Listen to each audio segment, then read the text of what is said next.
Alternative Facts Chicago. Chicago's #1 podcast. Chicago.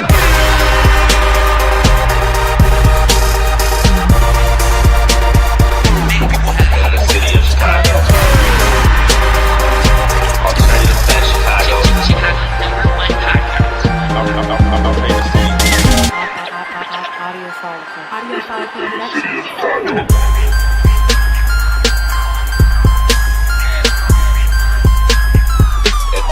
The city of Chicago.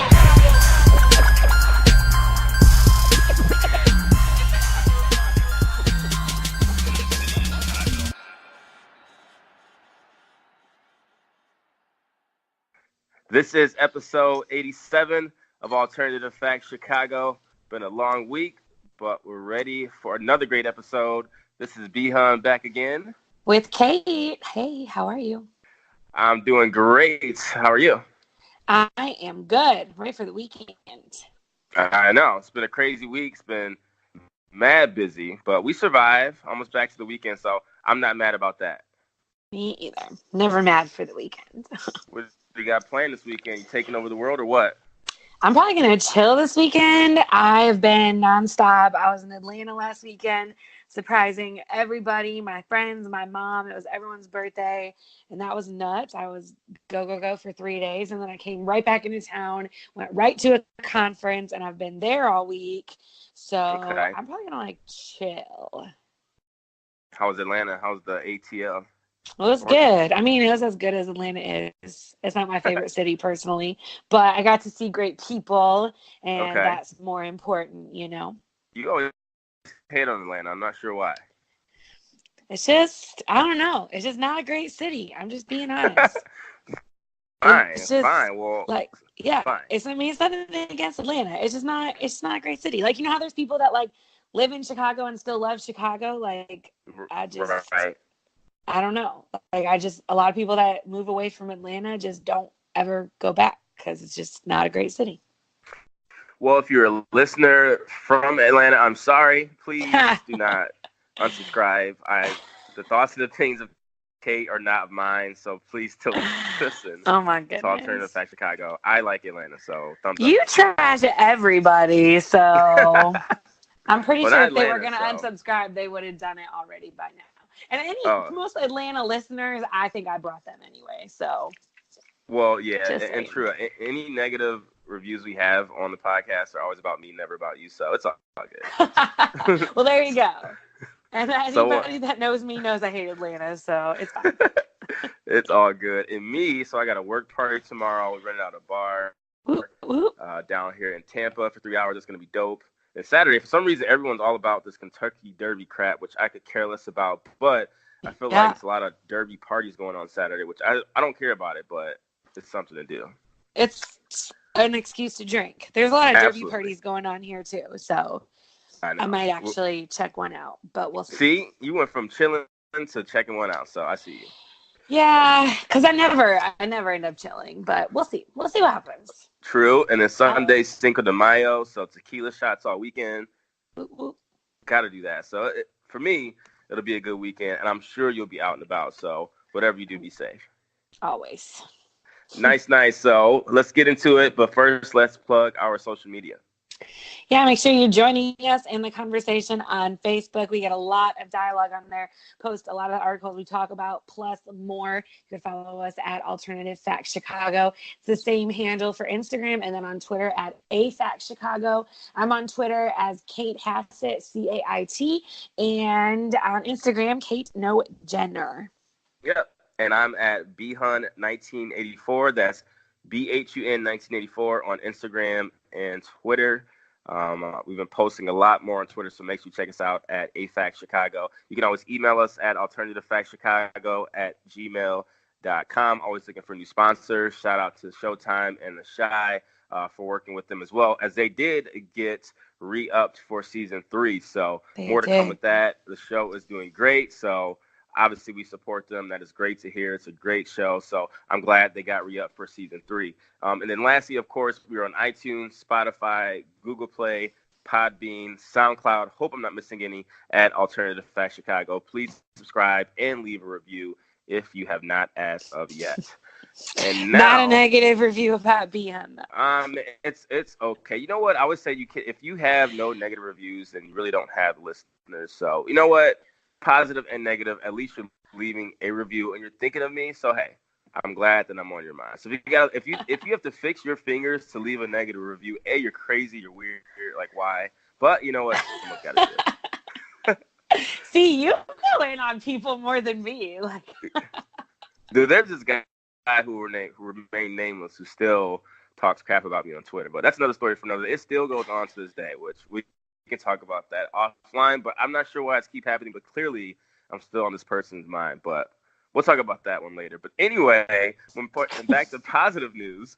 How about we get into our fan of the week? And I'm not sure if I've ever given this person a fan of the week. One of my good friends, my homies, one of my big brothers, he listens to week after week, and he gives me crap for topics that he says, I have no idea what I'm talking about. He even comes at you sometimes, but he doesn't come at you directly. He comes at you through me, and I just forget to tell you that, he's coming at you. So, so my homie, Steven Sumter, what up? He's on Twitter. He's on Twitter, but never posts at SSUMP29. I believe. So make sure you follow him, give him crap. He always listens to the podcast. No matter what, he's late, he'll catch up. He'll give his thoughts on whatever the hell we're talking about. And if we're wrong or off base, he will definitely call us out about it. So I appreciate you. Thanks for always listening. Thanks for being a big brother and supporting the show. And we appreciate you for listening.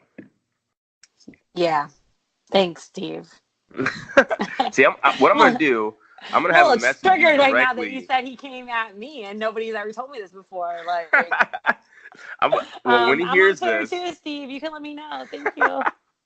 I'm going to message him and be like, next time you have a gripe with Kate, go at her directly. Like, don't come at me. Like, I'm not playing messenger. I'm not playing. Well, obviously you don't. You don't tell me, so it's fine. It's all good. Hey, I don't like to start a war, but I think I might have started one today. Nah, definitely not. Thank you for your support, Steve. We appreciate anybody who listens all the time, regardless of whether or not you agree with us all the time. We appreciate you all for listening. Now, let's get into our topics. We got a lot of good ones today. Yeah, let's do it. So, this first one, and I will intro it. I want to get your thoughts because, it's been nuts the past few weeks. Like, I don't know where it came from, but this Game of Thrones crap, Avengers crap, like it's out of control. It has just been like something I've never seen from a TV series phenomenon, a movie phenomenon. Like, it's just been everything I've heard and seen. Go to the gym, go to work, on the radio, on television, Billboard Awards, like Drake's talking about Arya from Game of Thrones. We're getting references from the president about these shows. Like, it has just been insane where it's just not even taking over like what we call like nerd culture. Sorry for anyone that thinks they aren't nerd. I'm not trying to offend you by any means. Like, trust me on this. But it went from that culture to mainstream pop culture to where now, if you don't watch Game of Thrones or haven't watched the Avengers, you get hit with the stank eye. Like, why don't you watch it? Why haven't you watched it? It's the greatest thing ever. I don't know. I'm confused on where this has come from. So I want to ask you first, and I'll give my opinions. Why and how has it become such a big phenomenon here nationally, globally, to where everyone is loving things like Game of Thrones, like the Avengers? What's your thoughts on that?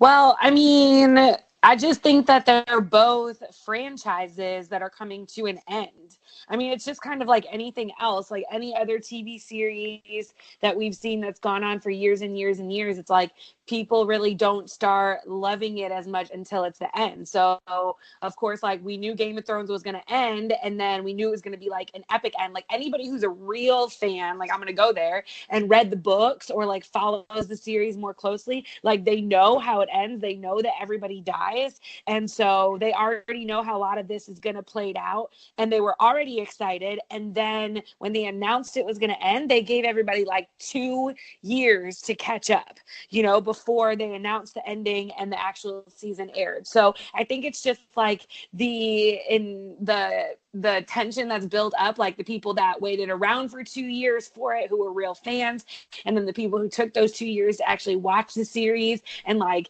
get excited about the ending. And now it's coming to an end. And then when it's over, it's over. So I feel like it's I feel like it's coming to an end. And it's the same thing with Avengers, you know? The Avengers movies have been going on since 2008, and now the whole series is coming to an end. So not only is it going to be the final movie of all of this, but it's going to have everybody in it, all of the superheroes that people have seen and know and loved. And, you know, also, I'm not a Game of Thrones person, but I do like Marvel. And one of the reasons I do is because I think they make it very easy for you to go see a movie, even if you haven't gone and seen them all. So on top of the fact that we're going to have people that read comic books, that have gone out to every movie, or that want to see like their favorites, that are true fans, we're going to have the people that can also just go with those people like me, who haven't seen every movie, but they're still going to be able to like follow the plot line. So I think it's just the culmination of two really, really, really big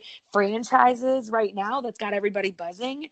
And then it's like the end to two eras, you know? I mean, I personally don't understand like where the Game of Thrones hype came from. Like, I swear 2 years ago, I only knew like 3 people that watch Game of Thrones. And now everybody's like throwing shade at me when I say don't watch it. And I'm like, listen, like, it's fine. I just have something better to do with my hours on Sunday night. It's not anything against y'all. You like it. But I think it's just the fact that it's like 2 major franchises that are coming to an end like at the same time. And then, you know, nerd culture is hot right now. Like, everybody's embracing their inner nerd. They love it. So cool, do it.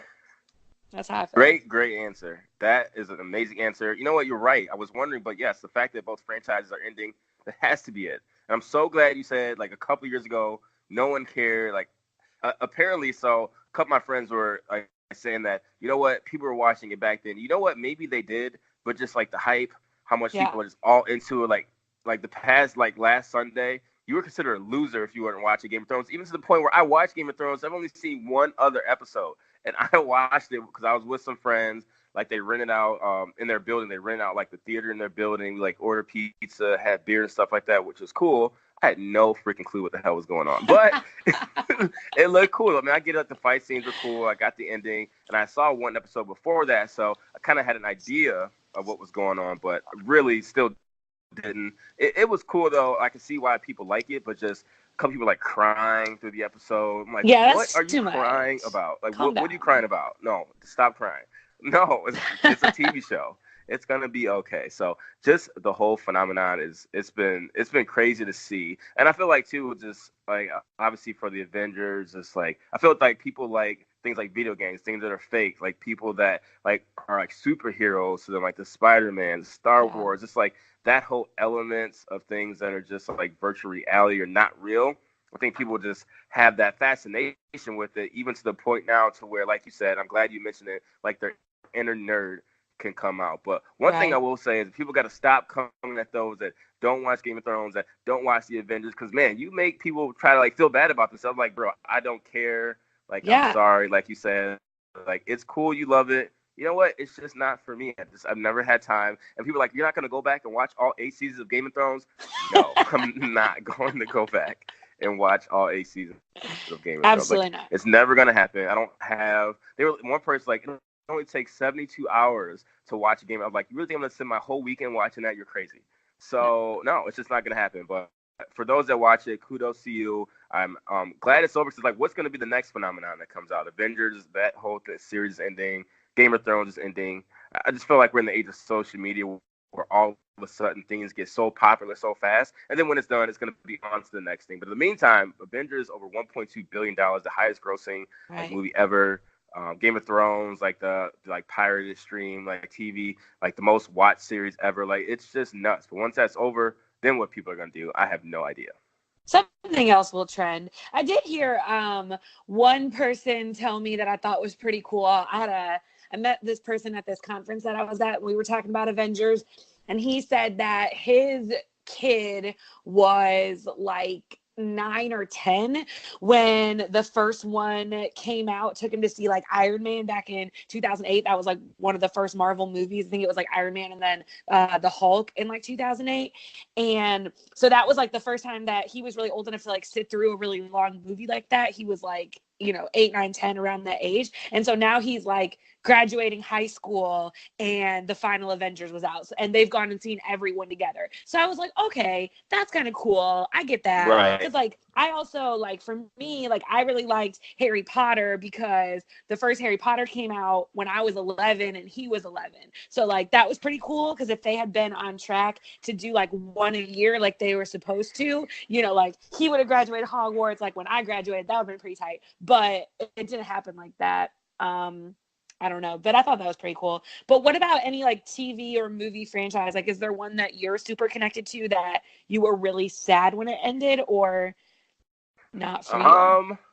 Not recently, I would say, in terms of like TV franchise. Obviously, like when I was a kid, I was big, you know, like Fresh Prince. I was sad when that was over. Like the Saved by the Bell franchise, I was sad when that was over as a kid. But growing up, like more recently, no, not really. I mean, obviously, we're in the age where as I got older, obviously I watched a lot of sports, and then reality television was big. So definitely not sad when the reality show franchise might have came to an end. But no, outside of that, I really would say no. What about you?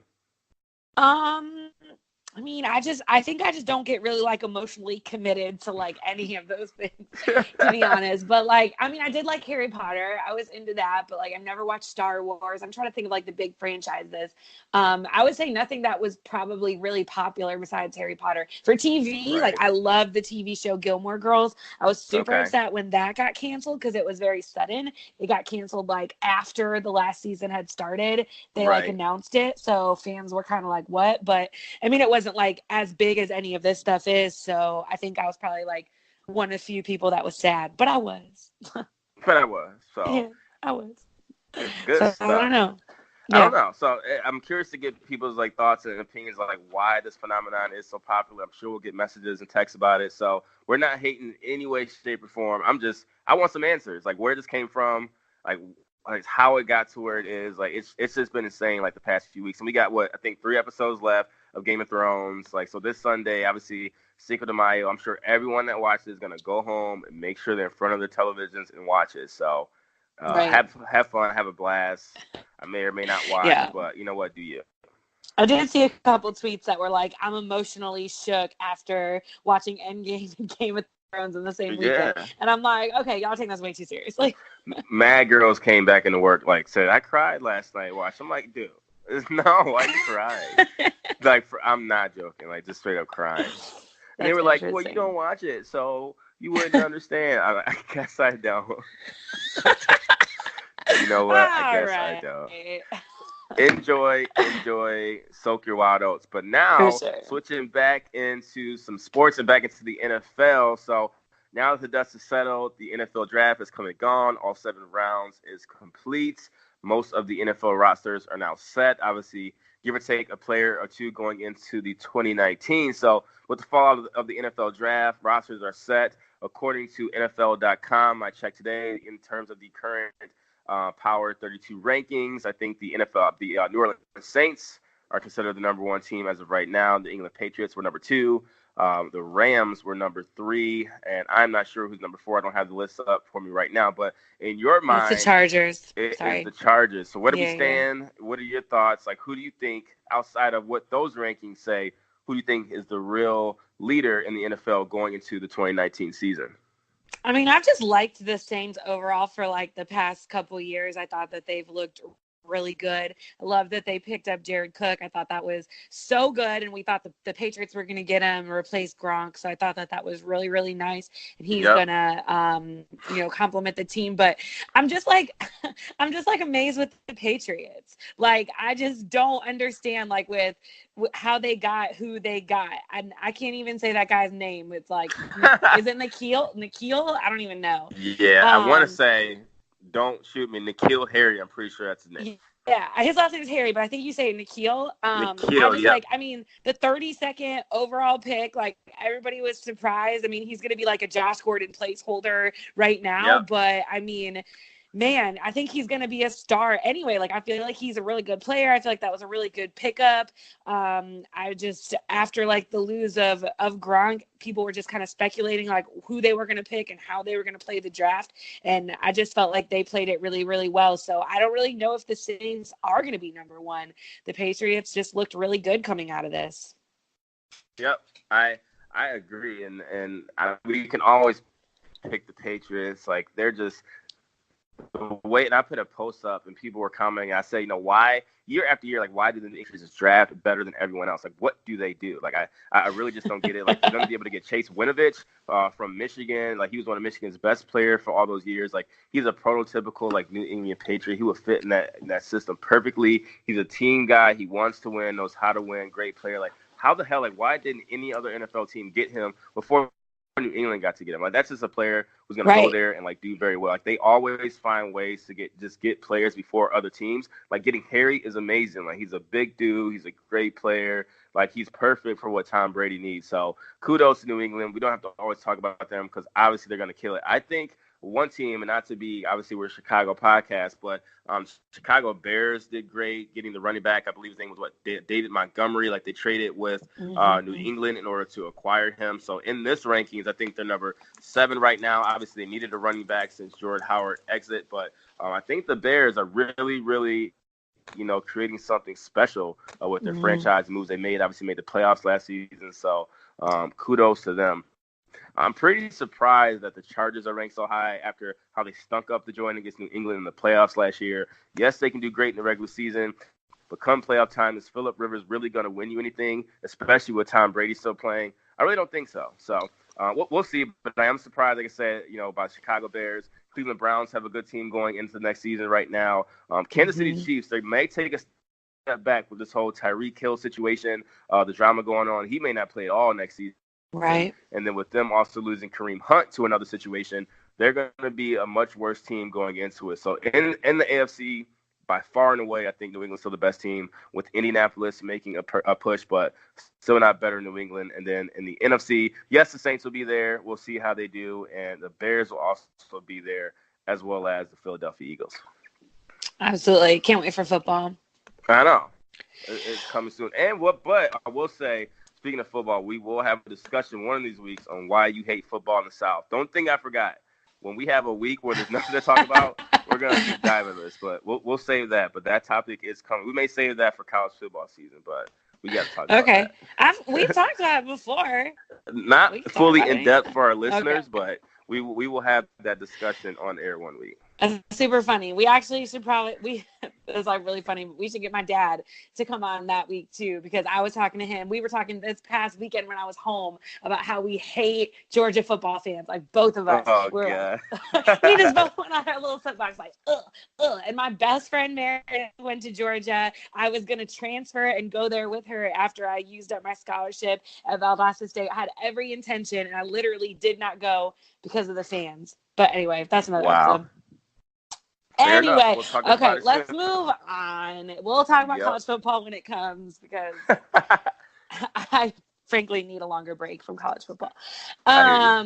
Okay, so talking about some Facebook news. So Facebook was just in the news for banning high-profile leaders from the platform recently. So they've took down a very aggressive step towards taking down these leaders' profiles. And if you don't know, Facebook has rules. Like, I don't think a lot of people read, like, the terms and conditions on, like, anything. But Facebook has rules, and one of the rules that I guess they take very seriously is about posting violent content on Facebook. So just recently, they've banned 6 individuals and InfoWars, when the 6 people that are associated with InfoWars are Louis Farrickman, Alex Jones, Paul Neiman, Milo Yiannopoulos, Paul Joseph Watson, and Laura Loomer.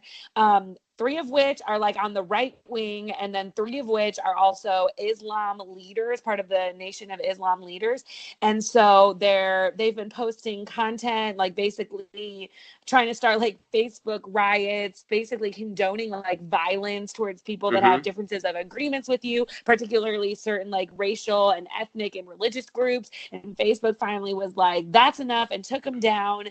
And the internet's kind of freaking out, like saying like, oh, it's like right-wing people or it's left-wing extremists, but it's everybody. Facebook made a really good stand of saying like, no, y'all are wrong, no violence on the platform, and just like put an end to it. So what are your thoughts about this?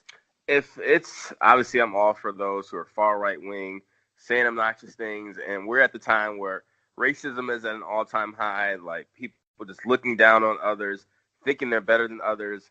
and portraying these, tones to get people to feel like they can for once have a voice to say the things that they say to people. And we're at the age of social media where if you look at Twitter, Facebook, like all like the arguments that go on, people just say some downright foul stuff that you would never say to someone in their face. And we're at the age where these right-wing people or people that encourage this give the common person the notion that, hey, they can say it, I can say it too. Like Donald Trump, they can say it, so I can say it too. And we've seen it like so much in the past couple of years. It's crazy. So now I think this is a step in the right direction to silence these types of voices or these types of like right-wing leaders. The interesting one is Louis Farrakhan being banned, as well as they're saying they're banning him for like anti-Semitic language and things like that, which I'd have to do more research on that. So I can't say yes or no he should be banned, but that was an interesting choice of the list of names of those banned. But for all the other names that I read that should be banned, I think a couple were, I can't read it right now. It was Louis Farrakhan. Who else? Do you have the list up in front of you right now? My laptop literally just died, and I'm plugging it right in, but I did have the list a second ago. But yeah, no. That's the only one I remember off the top of my head. Yeah, it was a lot of names up there. Like, it's like a lot of high-profile names, like Milo Yiannopoulos. Yeah. InfoWars, Alex Jones, I think it was. Like quite a few other names too. So it's crazy, and I'm glad that Facebook is taking a stand. I guess a lot of these people are already banned from Facebook, but since Facebook owns Instagram, they're also including him from Instagram as well. A lot of these leaders did say like goodbye messages and goodbye posts as well too. So they had to have seen that coming. Like they had to actually known this was actually going to happen. So sorry. And like I said, if this is a way to silence those leaders, maybe shut up those that are in support of them so that maybe they feel that they shouldn't be saying those things, it probably won't work. But this is definitely a step in the right direction. Yeah, absolutely. I mean, at the end of the day, like, people already feel way too comfortable on Facebook to say like whatever they want to whomever they want, hide behind their laptop or their phone or their screen, whatever. And now, mixing that with people who are just extremists, like on either end, that want violence and want their opinion to be heard at any cost. It's like, okay, just, go away. Like, just leave it alone. Like, you have no need to be on Facebook. Like, the people that agree with you are going to find ways to continue to hear your thoughts, and that's it. Like, nobody's ever going to go. I don't think our country would ever go extremist like one way or another and like follow somebody like this, because we're just too divided as it is. Right. So I just feel like, yeah, like, take away their platform. Like, if you're going to be dangerous, threatening, you got to go. They need to get them banned from Twitter too, because I know that's pretty big. So hopefully one day Twitter will take a stand, especially there. The comments on Twitter are, I feel like, more ruthless than even Facebook and Instagram. That's for sure. Yeah. Oh yeah. Twitter is crazy. Twitter is literally crazy. I'll go ahead and tell you where there are no trolls on social media. LinkedIn, just if you were wondering. Everybody on LinkedIn is so supportive. They're like, great article, great post, great job. Congrats on your work anniversary. People over on Twitter are just like going at it for no reason. Like they like they're arguing over like the silliest thing, like one little thing, and they're just going at it. No, they're never going to meet up. They're never going to see each other in person. The next day, it's another thing to argue about. It's nuts. It's just crazy. But that's the time that we're at until the next argument that comes up. But for now, that's definitely a step in the right direction. So kudos to Facebook. Yeah, kick them out. Yeah, for sure. So we're going to get into everything Chicago. But before we do that, I should remind you of Sunset Music Festival coming up here in Tampa, Florida, over Memorial Day weekend, the weekend of Saturday, May 25th, and Sunday, May 26th. So headlining on Saturday will be Zed, who's dope. If you've never seen him live before, if you're going to be in Florida, in Tampa, make sure you check it out. Headlining Sunday, who's doing a sunset set, is Cascade, the Chicago legend as well. Also going to be on the stage is Flex Pavilion, Zed's Dead. Rusko will be there. Legends Gabriel and Dresden. Linium will be there as well too. So will be a great event for all those who like the type of music. Memorial Day weekend will definitely be busy. It's going to be at Raymond James Football Stadium, home of the Tampa Bay Buccaneers. So you can still get tickets if you go online as well. The 2-day pass is $180 for Saturday and Sunday. VIP tickets are $280 for Saturday and Sunday. 1-day tickets are $100 each for Saturday and Sunday as well. You can go on their website. I think it's smftampa.com. Once again, that's smftampa.com. You can get your tickets. I'll definitely be in the house for that entire weekend. It should be a good time. And yeah, Summer Music Festival season's here. I know there's a lot of festivals kicking off in Chicago soon as well. I know we got Spring Awakening coming up. A lot of the Palooza's coming up. A bunch more festivals. North Coast coming this summer. So Summer Music Festival, sun, music, weather, women. You know what? I cannot beat it. It's great. It's like my best time of the year. I don't know about you. Cool.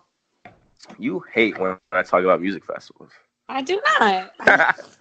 You just think I hate everything you talk about. Like, I feel like you're projecting on me right now. Like, I don't. I just say, cool, you said it all. Fine. Fair enough. Great. Now, everything Chicago? Yeah, let's do it. So, perfect. First, this is a weird topic. Like, I don't even know like where to go with this, but I'm like, why the hell is she making me talk about this one first? Why are we talking about this? So, for some reason, a Chicago man, this is on like munchies.vice.com. I did see this on Facebook too. I was almost going to post this, but I didn't. I'm not sure if you got a chance to, but a Chicago man fixes potholes by filling them with Gardeniera. So if you live in Chicago for many years, if you've been to Chicago, what did you just call it? Wait. Back up. What did you just call it? Gardeniera, right?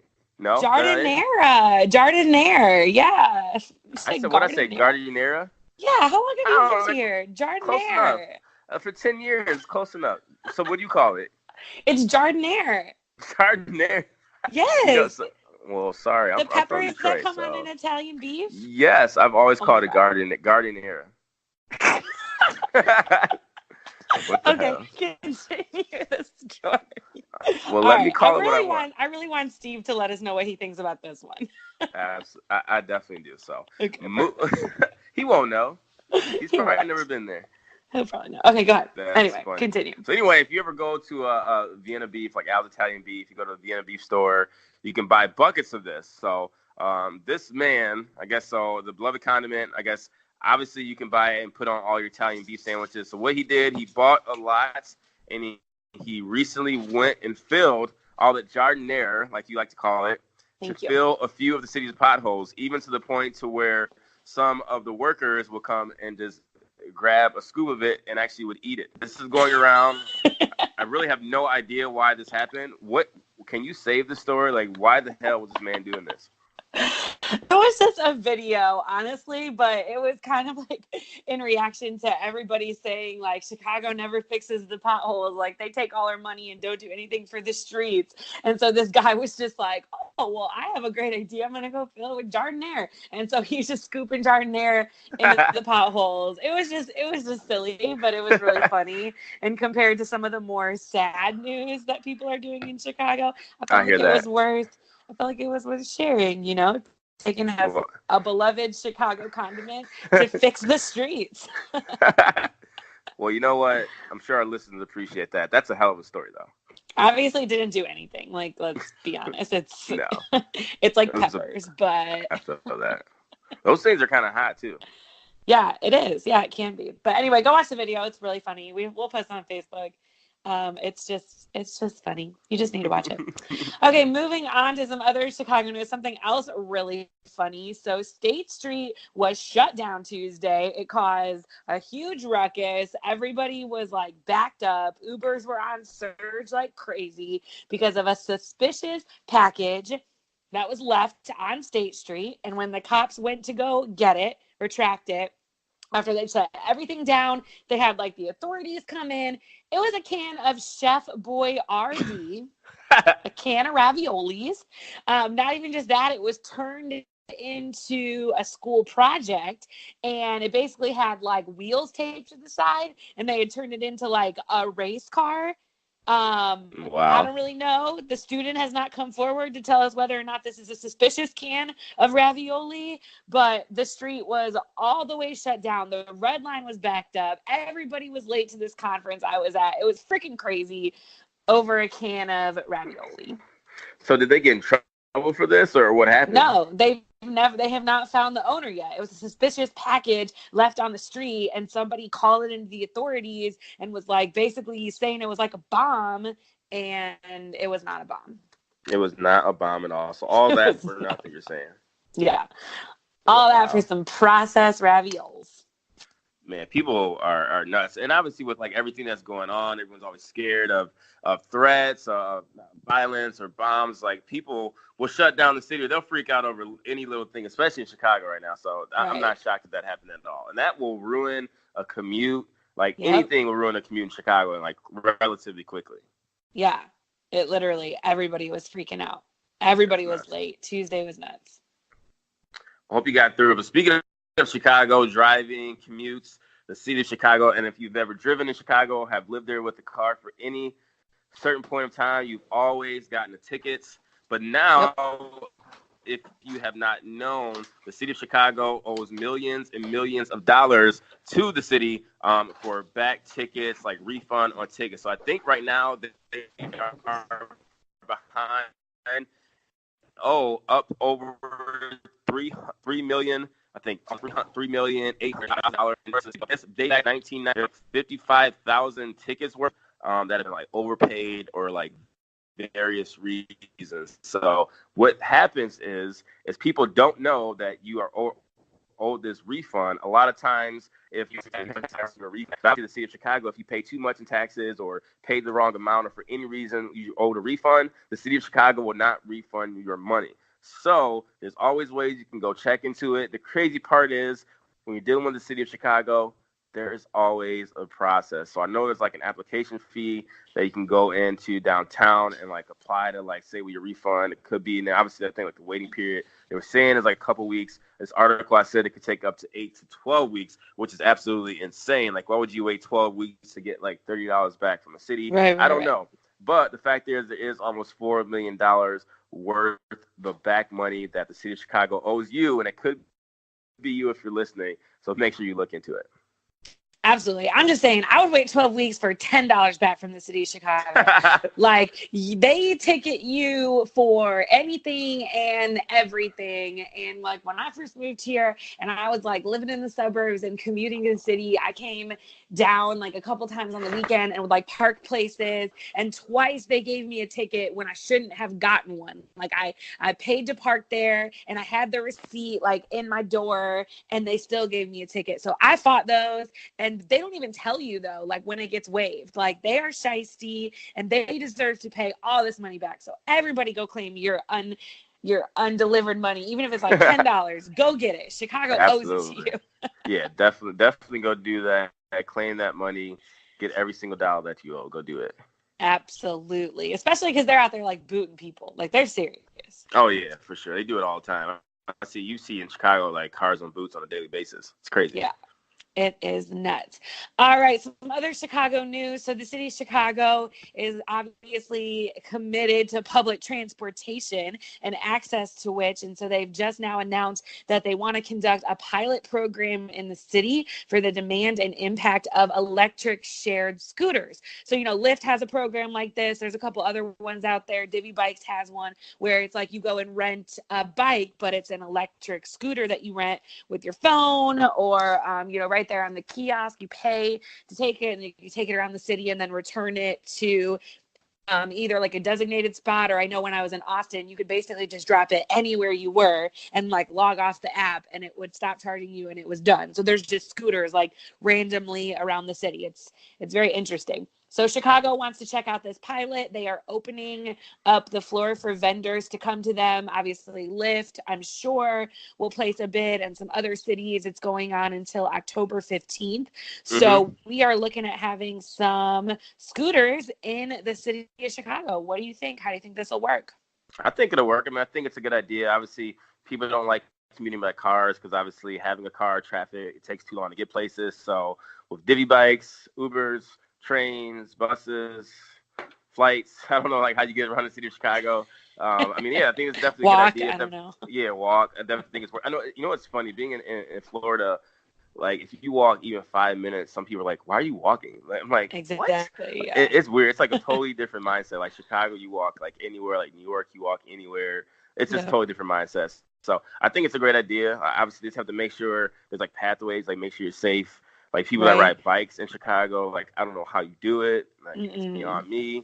I never would do it. So as long as there's a safe way for it to happen, I'm 100% all for it. I'm going to be honest. I don't know if this will work in Chicago the way it works other places, because the places that I think of, like Atlanta and Austin, the roads are like a lot bigger. Like it's not just as crazy. And like we have so many pedestrians. So not only are scooters going to have to like avoid the cars and the bikers, but like all the pedestrians that just walk wherever the hell they want, whenever the hell they want. And like, I don't know. I don't know if this will work here the same way it works in other cities. I feel like it could be a flop. A flop? Wow. Yeah. That's an interesting prediction. Yeah. I mean, I'm just going to say, like, I wouldn't ride one in Chicago. I don't really feel like there's anywhere I would feel safe that a car wasn't going to come out of nowhere and hit me, or a pedestrian wasn't going to, like, walk out in front of me and I wasn't going to be able to stop. I don't think I could do it in the city. Yeah, I hear that. So yeah, I am with you. That should be interesting to see, and, you know, what will come from it. But hopefully, if it's a safe way to do it, more power to you. For sure. Before we get into quick hits, I do want to announce that next week on Alternative Facts Chicago, he's been a previous guest on the show with the NBA playoffs going on right now, the NBA draft coming up very soon. I'm very, very pleased to announce that previous guest Rashad Phillips will be back on Alternative Facts Chicago next week. If you do not remember, I forget which episode it was. It was a great discussion. He's a former D1 All-American professional player, probably the best player out of Detroit of all time. One of the best players, at least, if not the very best. But he's the host of Sports Talk 2319.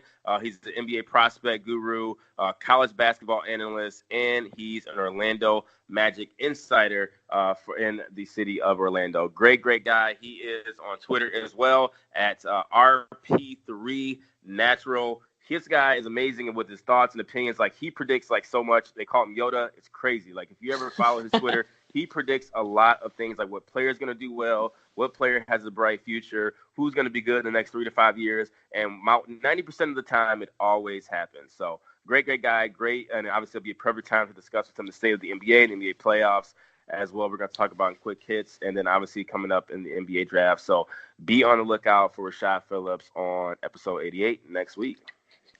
Cool. Cannot wait. All right, jumping into some quick hits. We got to cover some music news. Music has been slow recently. Horrible. Also, just side note, Logic is going to release a new single on Friday called Homicide featuring Eminem. A lot of people are really excited about this, but we'll have to review it, let you know what we think of it. I really like Logic. I really like Eminem. I'm looking forward to it. Who are 2 artists that you want to see collab that have not yet? So I'm down with this song. I hope it's good. Logic can rap. Obviously, he's very current. Eminem has been hit or miss the last 3 to 5 years. So I'm hoping he doesn't get bodied. But if M brings it, M is still, obviously one of the greatest of all time. So I'm definitely excited to hear that song. I think it's called like Homicide. It'll be out obviously tomorrow morning. So it'll be dope to hear that. But in terms of who I want to hear collab on a song, and I'm not sure if they have before, and even if they have, it's been quite some time. But we've never really heard much together from Drake and J. Cole. Like, it's never really happened. If it has, I'm drawing a blanks. I don't remember when. And I'm surprised for them to be 2 heavy hitters in rap music, that they haven't done more together, where it be a song or a collab album, which obviously could happen one day. But I think they can make magic together. So I'd be curious to see something like that. Drake and Kendrick Lamar would be something that I would like to see. So, but I would say Drake and J. Cole, off the top of my head, would be 2 people that have to collab on a song very soon. What's your thoughts? That's very interesting. Yep. So yeah, I would like that. I want to see Kanye West and the Gorillaz. Wow. I have always thought that they would make a dope collab, like old Kanye West, like before he was a little crazy. I always thought he would do really, really, really good music with the Gorillaz. Like whenever you listen to some of their music, it's like I could feel the vibe of like how their sounds could mesh. And I feel like they would put out a really awesome album together. Like they're both like weird musically and like a little different, but like their music, I think, speaks to a lot of different people. And so I feel like they could put something really good out. That's an interesting combination. I feel like I would have never in my wildest dreams thought of that. So kudos to you for that. That wouldn't be a bad combo. I think it'd be really good. Anyway, I've like literally always thought that. So hey, there's still time. But speaking of Kanye West, yeah, our guy Jaden Smith, I think Jaden Smith is an amazing rapper, but he's also a good actor, and I guess he's been tapped to play an alternate reality Kanye West in a new Showtime series. So Showtime's killing it with all of their shows. They got a lot of different ideas. So Jaden Smith obviously is an actor, and what's going to be happening is going to be called Omniverse. It's a limited half-hour anthology series called Omniverse. He's going to play an alternative reality version of Kanye West, who's also going to act like an executive producer along the show with his manager, Scooter Braun. So the first season is going to explore the ego through this alternate reality incarnation of the rapper. I have no idea what an alternative reality version of Kanye West is, but Jaden Smith is going to play it. Are you excited about this? I mean, Jaden Smith is a very, very, very good actor. I have no doubt in my mind that he will be good, but I don't know. I don't know how I feel about this. I think I'll have to see it. So he's going to be an alternate version of Kanye, but so he's playing Kanye is what it means, right? Right. But a different version of Kanye, which I don't know. It's like Kanye's warped mind back at work or something. I don't know. I don't know either. I don't really know how to feel. I don't know. I don't know if I'd want to know anything about Kanye's warped mind. If that's not the mind that he shows us, especially, I don't want to know where it goes for him to be able to create something like this. But I don't know. Who knows what will even happen? You know what I mean? It could be really interesting. And I have no doubt Jaden's a great actor, but I don't know. I feel like a lot of people are going to be tuning in to be like, what the hell does this mean? I feel you. And you know how Kanye West is. Crazy. Yeah. He's nuts. And at first when I read, I was like, oh, he's just playing like a younger Kanye West. Cool. But it's like an alternative reality version. It's either going to be amazing or it's going to be trash. I feel like it's just going to be a hit. Or like, what the hell is this? I feel like there's no two ways in between. Maybe it'll be Kanye West as Morpheus in The Matrix, and Jaden will be Neo. Maybe that's what it'll be. I don't know. Maybe it'll be a red pill, blue pill situation. I don't freaking know. That might be a good idea, but we'll see. I'm curious. I'll probably watch the pilot episode just to give it a shot. But like I said, it's either going to be a huge home run or a huge swing and a miss. Nowhere in between. Absolutely. For sure. Getting into our beloved Chicago Cubs, who actually won 4 straight games now. They're coming back. They seem to hit their stride. Javi Baez is having an amazing season so far. Want to ask you, and this ESPN has an article out right now. I think it just came out just yesterday, talking about John Lester, who's having an amazing start to the season. He won last night. I think his ERA is under 2.0 right now, which is even crazier. And they're saying that at this moment, he just may be their biggest free agent signing of all time. That's saying a lot when I don't really know who their free agent signings are, but do you agree with this idea? Obviously I don't know all of Cubs history, but for any free agent I've seen the Cubs pick up since I've been alive, he's absolutely the best. Lester, I can't even believe somebody let Lester go. Ever since he's come to the Cubs, he's been such an integral part of our team for every single win, works so well with Madden, is such a leader on the field. Nothing phases him, no excuses. He is just the pillar of stability, I feel always in the bullpen for us. And the fact that he was a free agent and we were able to pick him up is just, amazing. And I think that he probably was the best free agent that I think I've ever seen the Cubs pick up. For sure. And I would have to say probably he is, because I don't really know what the other free agent signings are. But like I said, what he's done for the city, what he's done for the team, obviously won a World Series. They're trying to get a second one. He won 2 World Series in Boston.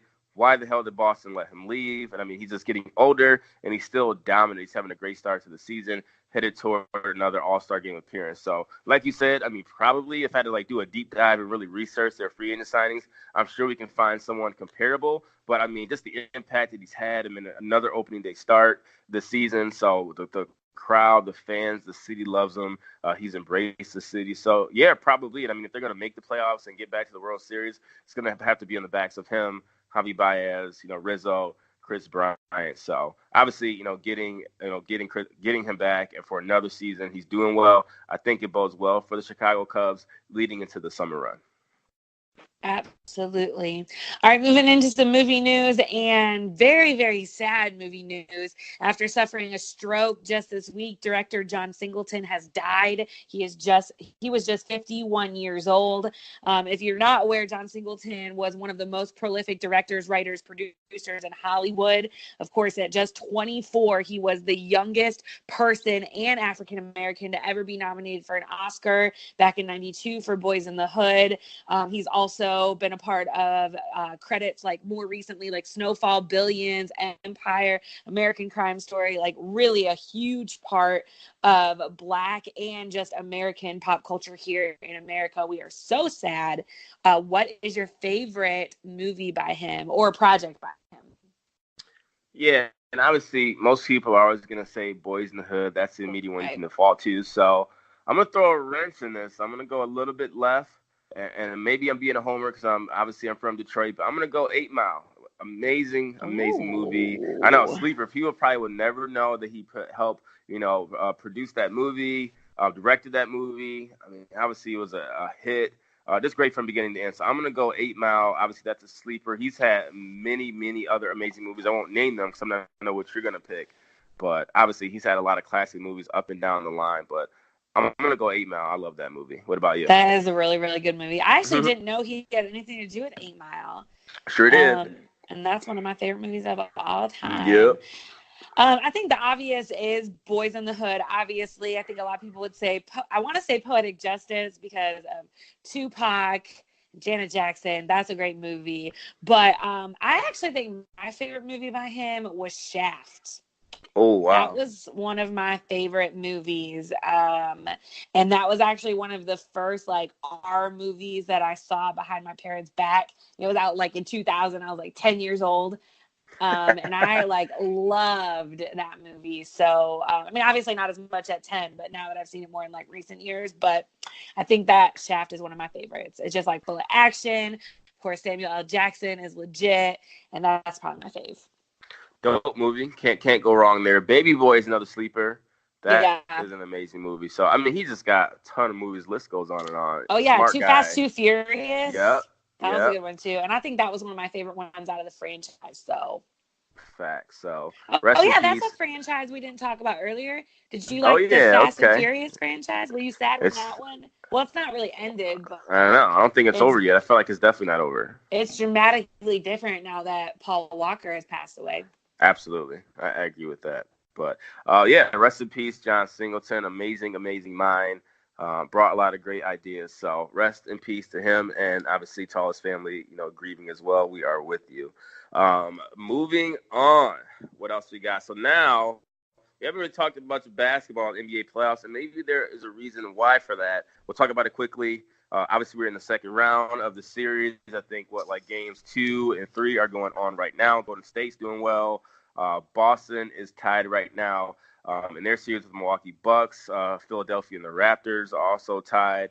But do you think so far this has been intriguing playoffs without the biggest missing link, LeBron James? Do people care? Are we just playing with the inevitable of Golden State winning? Or has this been a good playoff run so far? What do you think? I really think, honestly, that LeBron James being out of the playoffs is like the reason that not a lot of people are even talking about basketball as much as normal. Like, I haven't even been tuned into basketball, and I feel like this is the reason why, because people that love LeBron are missing him, and the people that hate LeBron are hating on him. So I feel like he is the reason for the lack of excitement. Like, if anybody was going to take Golden State down, it would be like LeBron on his own, pretty much, just because we know how he can be on the court. And like, obviously we know the ratings are plummeting. I feel like it's like when ratings are down and fans aren't, in the game with the players, then morale's down. And I feel like he's got a lot to do with it. It's sad to say, but he's definitely still, even not in the playoffs, still being talked about in NBA playoffs. Sure. So I feel like it has so much to do with it. I agree. I feel like this playoffs is definitely lacking just with his presence. I think it's great and amazing storytelling that we have teams that don't normally have the chance, like Denver Nuggets, Portland Trail Blazers. Obviously on the East, like Milwaukee, Toronto has a better chance now without LeBron James. So cool stories. But in the big scheme of things, yeah, it just definitely seems like there's a hole missing in this playoffs to where if I miss a game or two, like, I mean, it's still early in the playoffs, but if I miss a game or two, it's like, whatever, like, no big deal. I do think there's a missing link, and that definitely is him. And obviously, I feel like we're just playing to the inevitable of Golden State. Definitely, I feel like they're by far and away going to win the NBA championship. Maybe Boston can hang with them, and I'm like, I want them to, but I'm like, can they really? I don't know. I feel like Golden State just leaps and bounds above every other team, and like the only person that can really hang with them is a LeBron James-led team. So definitely agree with you. I feel like there's a huge hole right now, and that's definitely something missing. And I'm sure the NBA executives and all those at the top with the money and the ratings plummeting are like, damn, we really need LeBron James playing. But we'll be kudos, and it'll be interesting to see who actually makes it to the finals out of these.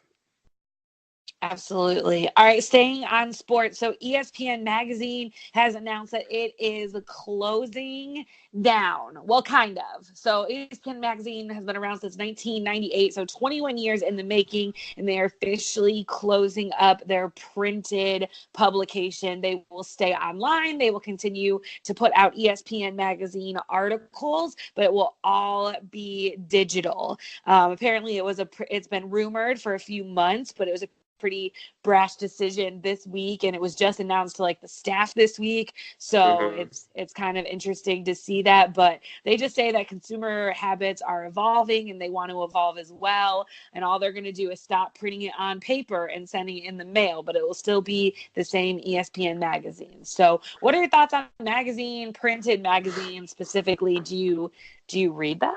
Do you buy them? Absolutely not. I mean, it's a fad of old. I mean, like even like getting newspaper. It's hilarious. I laugh at my mom who still gets the newspaper, the Detroit like Free Press. Like, and I'm like, Mom, what are you getting paper for? It's crazy. So it's just like a different mindset. So honestly, like the only times I would like read magazines like that, like might be at the airport. Like, you know, they got those little stands with, like all the magazines, and I might pick up ESPN the magazine. I would do that in the past. I love the magazine. I mean, they have some good stuff in it, but like now with going online, I mean, you can get everything there with your phones. You can read everything there. Like you mentioned, like get like a physical book. But no, like today's of magazines, it's so old, outdated that it was definitely time. And I'm sure they're just wasting money printing all that paper. And we need to save the trees, so you know what? Do away with it. Yeah, I'm with you. I actually had a conversation with someone the other day, and obviously we didn't even know this was going to happen, but I was standing in the grocery line with one of my friends, and we were talking about how when you were a kid and you were standing in the grocery line, your mom would like pick up a magazine and like flip through it. And we were just both laughing because we looked at a magazine and said, oh, X and X happened to so-and-so. I don't even remember the article that was on the front. And we both picked up our phones and Googled it. So that is how much nobody reads magazines anymore. We were like looking at on our phone like, oh yeah, look at this. We were talking about the freaking article that was printed in the magazine, and then just like looked it up on our phone. So really, really funny. I mean, obviously we know like newspapers like don't get printed at all anymore. Like media is changing. And so, I mean, as long as they're still going to put out content, it's not like the brand is going under. I feel like it's really, really smart to just like let go of that because it is a dying field. Absolutely.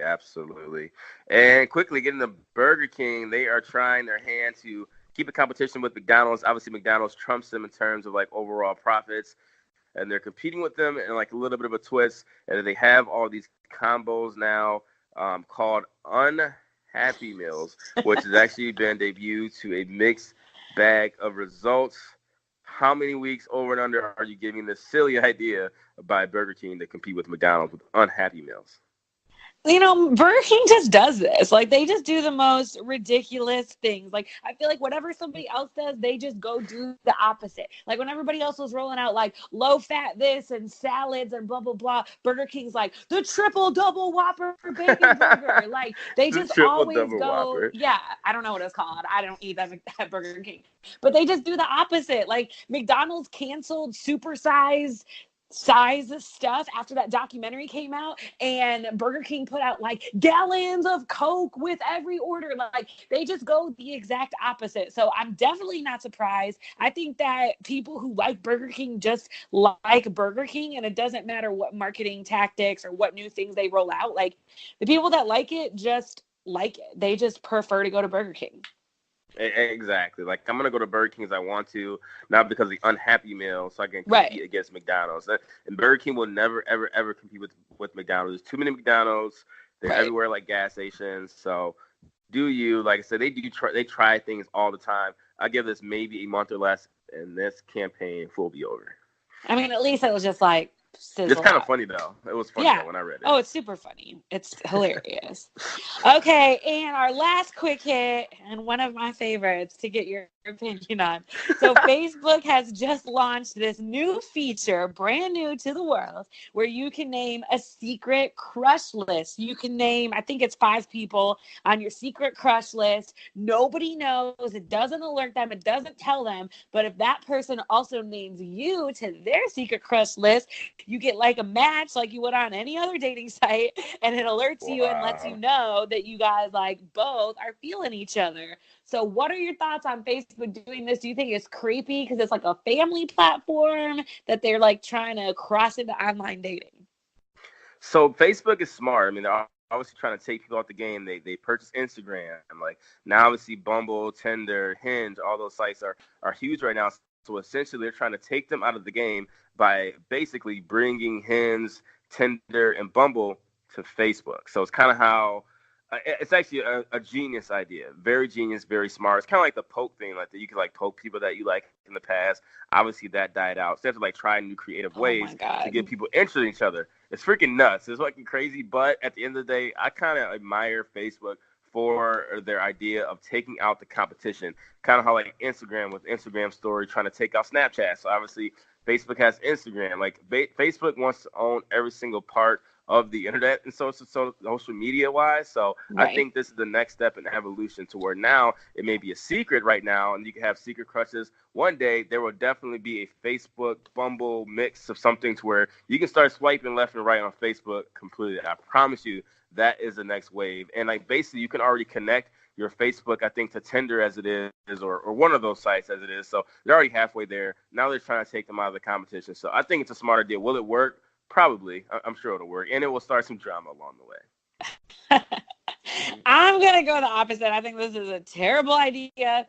I don't think it'll get traction at all because, for one, like, everybody uses Facebook for like family and catching up with friends. And I don't know. I just think it's really creepy that my grandma's on Facebook and then they're asking me to pick my secret crushes.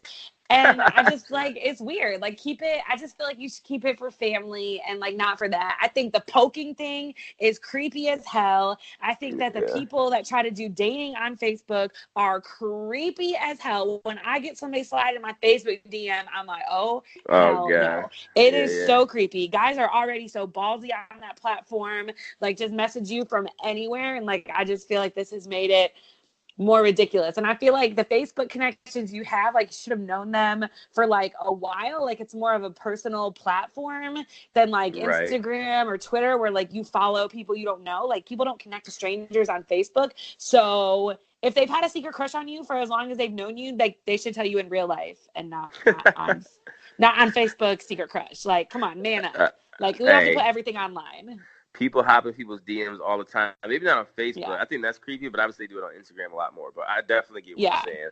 But now they're trying to bring dating, Twitter too. But now they bring dating to Facebook. They will definitely be swiping left and right on Facebook one day. 100%. I hope not. That's weird. That's weird. I'm connected to like aunts and uncles on Facebook. Like, I'm trying to keep dating way separate from that. That is good. Well, those are some good quick hits this week for sure. For sure. Clown of the week. Yep, you're up. All right. So my clown of the week goes to D'Angelo Russell. He is point guard for the Brooklyn Nets, and he was cited at New York airports just last night, actually, for marijuana possession. So if you didn't read the story, he had some weed in one of those Arizona tea cans, but not like a real one, like one of the fake safes that you buy in Chinatown or at like a smoke shop where the bottom falls out and you have your weed up there.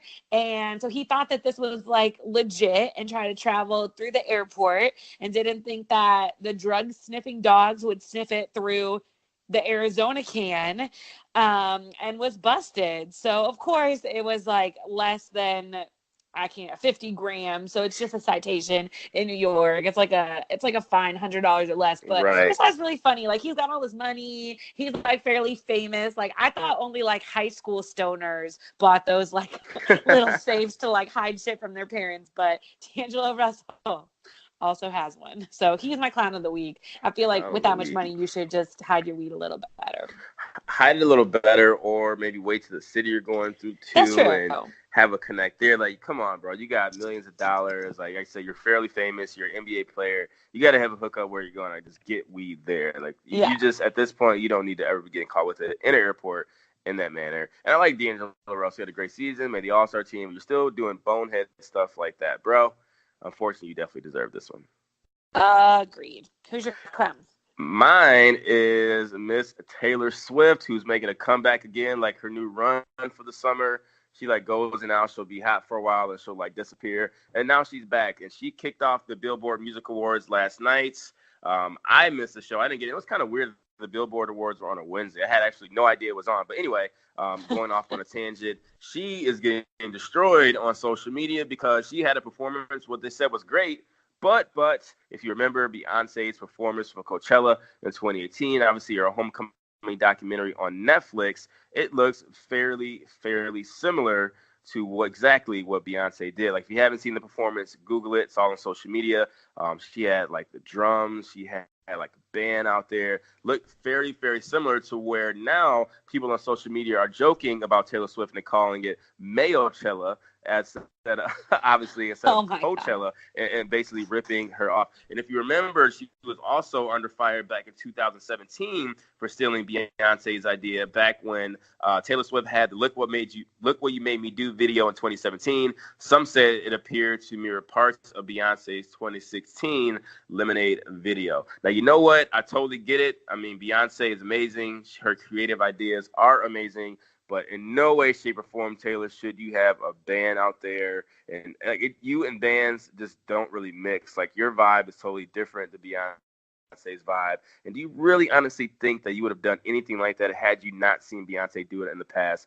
Probably not. And I'm not 100% saying that you definitely stole that idea. Maybe you got creative ideas from it. But at the end of the day, I do think this is warranted because that's just not really your style. And obviously, maybe you're trying to switch things up in your 2019 run. But at the end of the day, let Beyonce be the queen. You'll never be as good as Beyonce, even though you are amazing, Taylor Swift. I'm not going to be that hater and say you're not. You are, but you're still not Beyonce. Let Beyonce do her thing. Don't carbon copy her, especially that soon. Like, maybe wait 5 years, but the very next year, you knew people were going to pick that out because that's not your style. So, unfortunately, Taylor Swift, you do have to get the clown of the week. Have you seen it?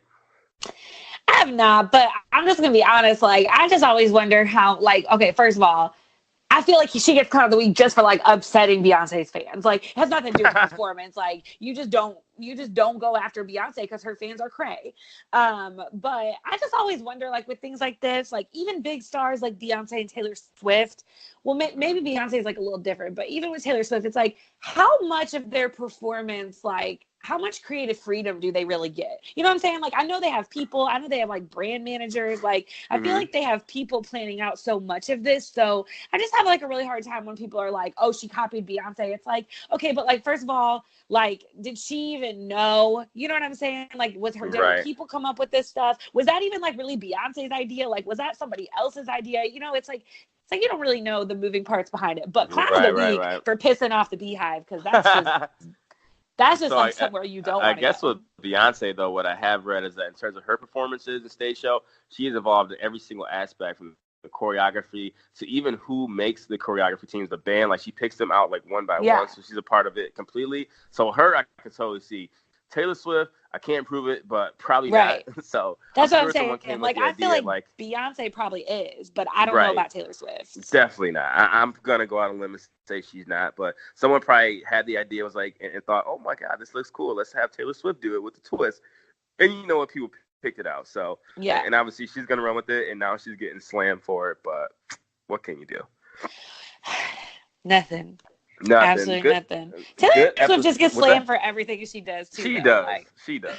Poor T Swift. She's always getting picked on in the media. But you know what? She's rich. She makes good music. She has a lot of fans. She goes on sold out world tours. That's always your thing. That's always what you say. She dates like every artist out there. And you know what? She's fine. She'll be okay. Every time we talk about Cloud, you're like, but you know what? They're rich, so. Yeah, it's all good. They'll survive. They got money. Awesome. But I'm getting out of here. It's been a long day. This was a fun episode. Always enjoy talking with you. But just remember, next week we'll have Rashad Phillips on, talk NBA hoops, NBA playoffs, and the upcoming NBA draft. What else you got before we get up out of here? That is it. Make sure you check us out on Facebook. Follow us at Alternative Fact Chicago. Same handle for Instagram. On Twitter at AFAC Chicago. And, let us know what you thought. Join in. Yeah. We appreciate it. So we love you all. We're getting up out of here. It's been episode 87, Alternative Fact Chicago. This is B-Hun. And Kate. And we are out of here. We'll see you next week. Bye. Peace.